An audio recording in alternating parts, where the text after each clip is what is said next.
Au nom du Père, du Fils et du Saint-Esprit, ainsi soit-il. Nous allons voir aujourd'hui une légation de Saint-Pierre d'Amiens importante en France.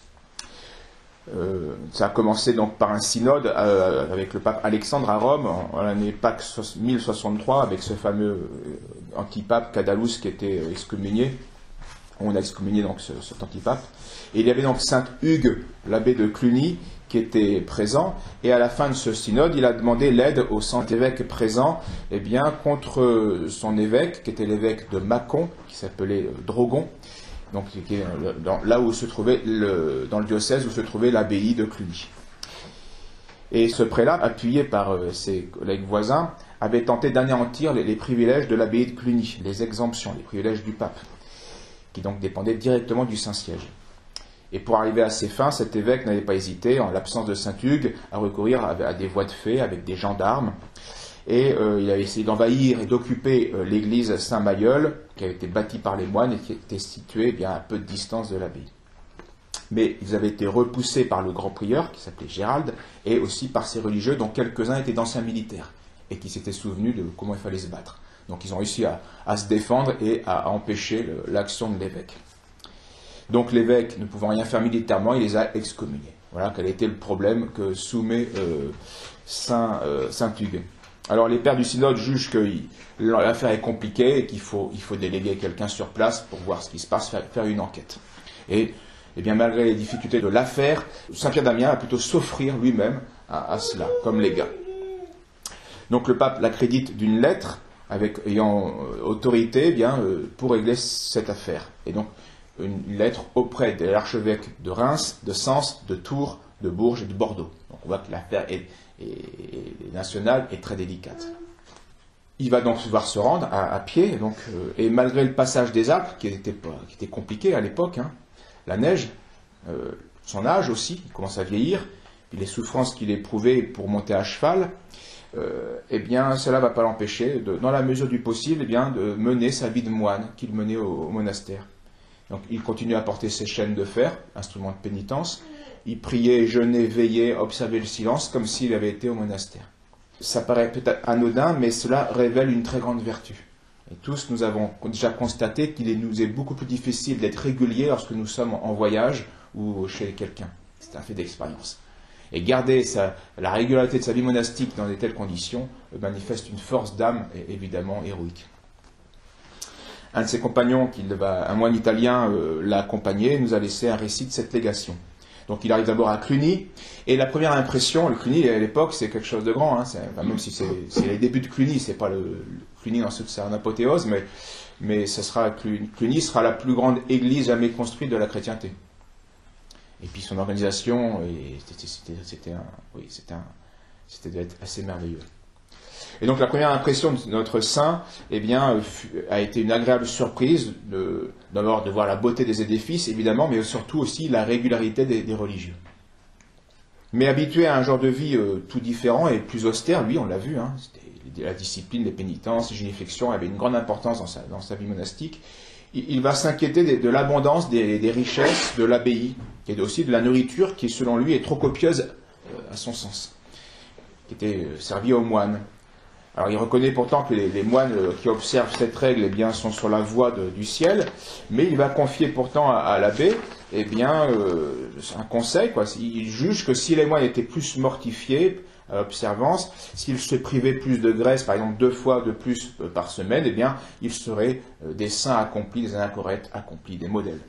Saint Hugues va lui faire une réponse fort instructive et qui ne manque pas de piquant. Il lui écrit ceci. « Vous voulez, très cher père, augmenter notre couronne en augmentant nos jeûnes. Fort bien, mais auparavant, portez donc vous-même notre fardeau pendant 8 jours, et vous jugerez alors ce qu'il convient d'ajouter.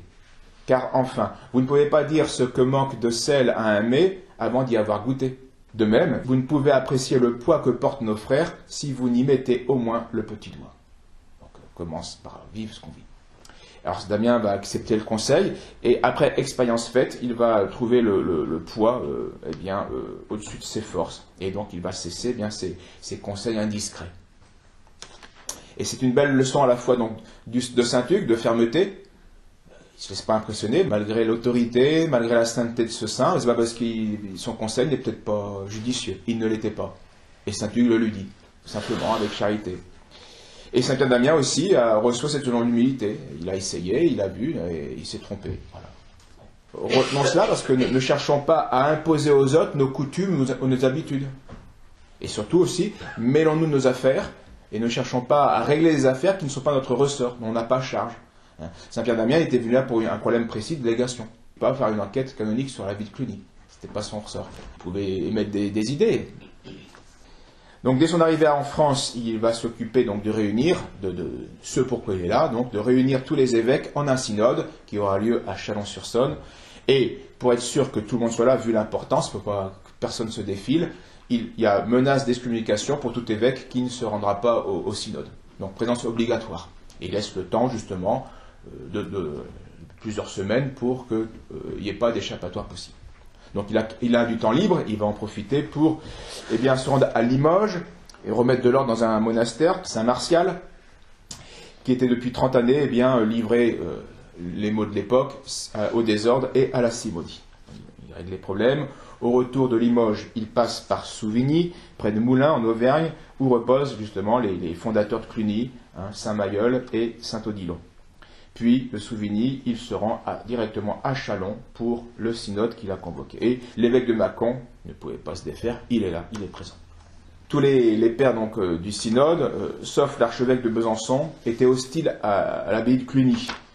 Et donc il s'était concerté avec l'évêque de Mâcon pour contrecarrer les desseins de saint Hugues de Cluny. Parce que chaque évêque craignait que si Rome venait à donner raison à saint Hugues, les évêques ne perdent alors leur pouvoir sur les autres monastères. Et que chacun en fasse à sa tête. C'était une inquiétude vaine, c'était une inquiétude qui était surfaite. Donc ils ont décidé de faire cause commune avec Drogon et ils le poussent à la résistance. Mais Saint Pierre d'Amiens a été au courant de ces machinations et par la persuasion et par l'habilité de son discours d'ouverture, il va tout de suite se faire dégonfler le complot et Drogon va se retrouver vraiment seul, ils ont été convaincus. Et donc ils ne le soutiennent pas comme il avait promis de le soutenir juste avant. Ensuite on fait lecture des chartes, des documents officiels de la fondation de Cluny par le duc Guillaume d'Aquitaine qui soumettait ce monastère directement au Saint-Siège. C'était un privilège. Alors on produit ensuite les autres privilèges accordés par les papes successifs qui enlevaient toute juridiction aux évêques sur ce monastère. Alors les pères du synode sont interrogés après discussion sur la valeur de ces documents et tous reconnaissent à l'unanimité qu'ils sont authentiques. Donc ils sont légitimes et valables. Drogon lui-même sommet à son tour de présenter ses objections. Qu'est-ce que tu as à dire après ce qu'on vient de donner comme preuve? Il doit avouer que ces documents sont inattaquables. Mais il prétexte alors comme excuse qu'il avait donné son excommunication avec les limites qu'elle comportait dans sa pensée. C'est-à-dire qu'il ne voulait excommunier que ceux-là qui étaient dans le monastère soumis à sa juridiction. C'est une restriction. Et puis aussi, il allègue son ignorance des privilèges qu'on vient de lire. Alors, vrai ou faux, peu importe.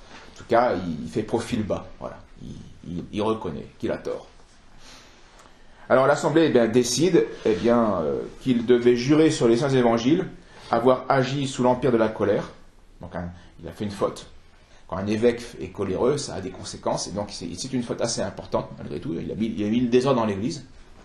Mais qu'il n'avait jamais eu l'intention d'empiéter sur les droits des papes et qu'il avait donc ignoré jusqu'à cette heure les immunités, les privilèges en question. Et donc, Drogon est soumis à un jeûne comme pénitence de 7 jours au pain et à l'eau. Condamné. Il est condamné par tous les évêques présents, par le concile. Alors Cluny, par reconnaissance, l'affaire est donc maintenant complètement réglée. Il n'y a pas un autre archevêque qui va poser problème, puisqu'il les essaimait. Cluny, par reconnaissance de tout ce que les gars avaient fait, décide que désormais, la communauté va habiller et nourrir constamment un pauvre en souvenir de lui. Et c'est très beau. En action de grâce, des œuvres de charité. En l'honneur de Saint-Pierre d'Amiens, il y a un pauvre qui va être nourri et vêtu constamment. Et on lui faut aussi comme présent, comme cadeau d'adieu, on lui offre une chapelle portative de l'époque, donc avec tout ce qu'il fallait pour dire la messe, les vases sacrés, les ornements et le reste. Alors il accepte très volontiers, Mais dans la nuit, après réflexion, il se dit que ça pourrait être soupçonné, qu'on pourrait le soupçonner de simonie. Et vous savez combien il a combattu ce vice, donc il le pense plus prudent. Le lendemain, il rend la chapelle portative et il la refuse. Sur le chemin du retour, il passe à Turin, et là il a été le témoin bien attristé de certains débordements de l'église, du clergé, et il va écrire à cette occasion à l'évêque, Cunibert, et surtout à la princesse de Turin, la marquise Adélaïde. Le désordre, c'était quoi? Le prélat, par ailleurs, irréprochable. Ça aussi, c'est très instructif. Hein.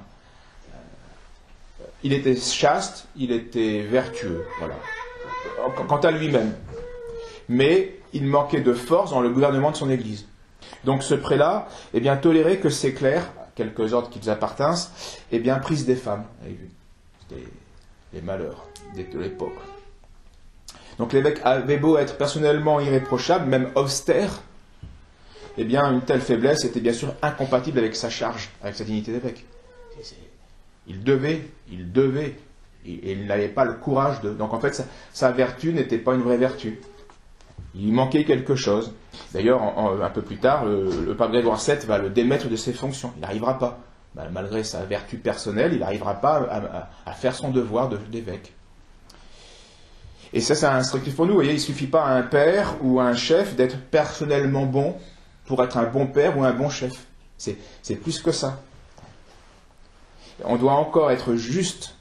Un bon chef, un bon père ne doit pas être que bon. Sa bonté sera vraiment bonne que s'il est juste, s'il rend la justice. Donc ça veut dire que s'il punit le mal, s'il prend les précautions pour empêcher le mal. Alors parfois il faut le tolérer, mais il y a des moments où on doit tolérer. On ne peut pas tout régler toujours tout de suite. Mais avec l'intention d'appeler un mal et de chercher à le résoudre ce mal. Et en ce sens, vous voyez, le bon roi Louis XVI n'était pas un bon roi. Il était bon, humainement bon, mais il a été faible dans la justice. Ça lui a coûté même sa vie et est devenu martyr. C'est dans ce sens-là qu'il a tout effacé, tout réparé. Bien. Saint Pierre d'Amiens donc le suppliait, cet évêque faible, eh bien d'appliquer les décrets du pape Léon IX. Où les hérétiques, disait le pape Léon IX, les mauvais prêtres, eh bien, sont des loups, des vrais loups dans l'Église, et quiconque néglige, lorsque c'est son devoir, attention, lorsque c'est son devoir, et l'évêque c'est son devoir, de les corriger, eh bien, est dans une large mesure coupable de leur faute. Cet évêque, qui était pur personnellement, devenait coupable et complice de leur péché, parce que c'était son devoir, et il ne le faisait pas. À Rome, Cadalus, qui avait été excommunié, eh bien, va faire parler de lui encore un petit peu. Quoique excommunié, va reprendre les bancs d'armée pour de nouveau essayer de se diriger vers Rome et en agitant les mécontents, par aussi la corruption, par l'argent. Alors, Damien, qui apprend cet événement en France, va écrire 2 lettres pour bien délivrer l'Église entière de ce qu'il appelait ce membre pourri de Satan. Il parlait de cet antipape, Cadalus. Et le saint a écrit donc ces 2 lettres de son propre chef, sans prendre conseil, ni du pape Alexandre II, ni d'Hildebrand, le chancelier.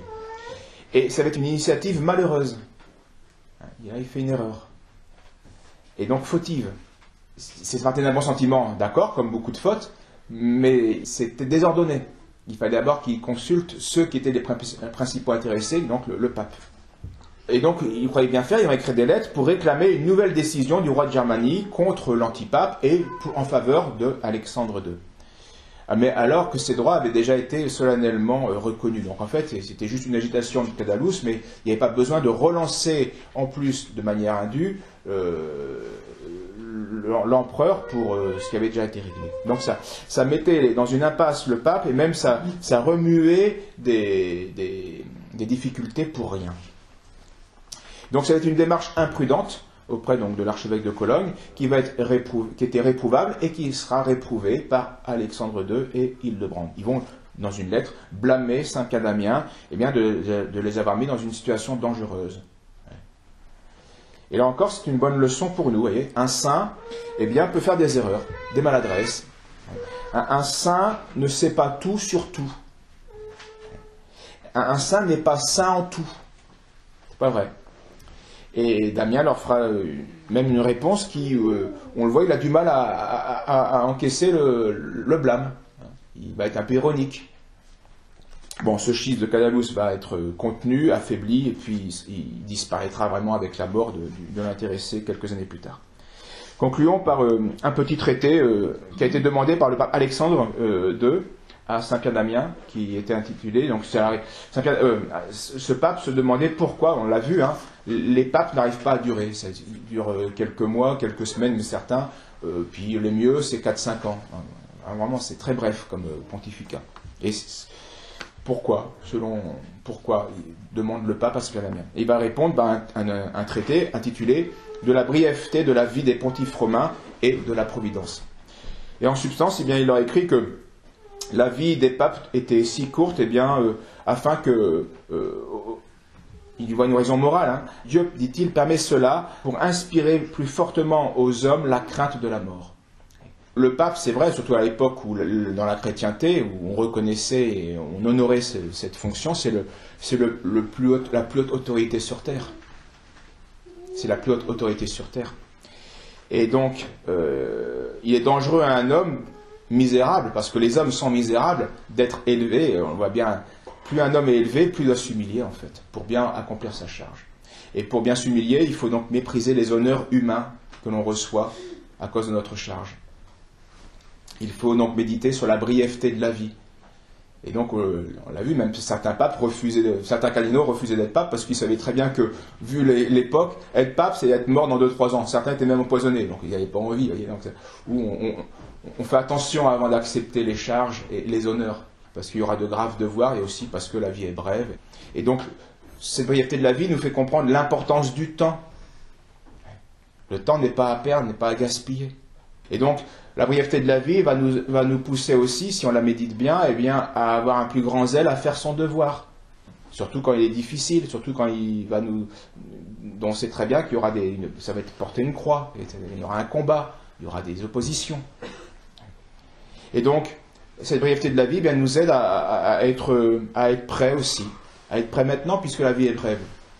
Certains avaient été empoisonnés, donc on ne sait pas, on ne maîtrise pas la vie. Et donc ça nous pousse, la brièveté de la vie, eh bien, à devoir ne plus s'inquiéter de notre mort, mais à s'inquiéter du présent, donc à être prêt maintenant à rendre compte à Dieu de la gestion du bien qu'il nous a confié, de notre âme. Il faut être aujourd'hui prêt à rendre notre âme à Dieu. C'est-à-dire, voilà, mon Dieu, je vous rends ce que vous m'avez confié, et je l'ai fait fructifier, j'ai fait de mon mieux, et miséricorde. Au nom du Père, du Fils et du Saint-Esprit, ainsi soit-il.